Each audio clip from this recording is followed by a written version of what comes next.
ধন্যবাদ সম্মানীয় এবং প্রণম্য প্রশান্তবাবুকে। এইরকম মানুষ আজও আছেন বলে আমরা পথ আগামী দিনের পথ আরও সুগম করতে পেরেছি। ওনাদের চিন্তা ভাবনা, ওনাদের যে স্মৃতি, ওনাদের অভিজ্ঞতা আমাদের পাথেও আগামী দিনে পঞ্চগ্রাম শ্মশান, মহাকালী শ্মশান মন্দিরের আরও উন্নতি ঘটবে এই আশা আমরা রাখছি। আমাদের মাঝে পেয়েছি সম্মানীয় মদন মোহন দাস মহাশয়কে। উনিও এই এলাকার এক বিশিষ্ট মানুষ, যিনি অনেক দেখেছেন, অনেক কিছু তার দেখার মধ্য দিয়ে, তার অভিজ্ঞতা মধ্য দিয়ে আজকে এই জায়গায় নিয়ে এসেছেন।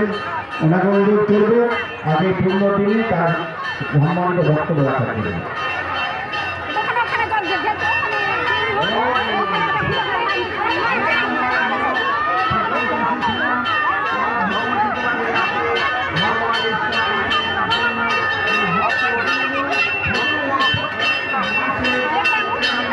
আমি নিচে দাঁড়াচ্ছি, তুমি দেখে আসো। আমি নিচে দাঁড়াচ্ছি।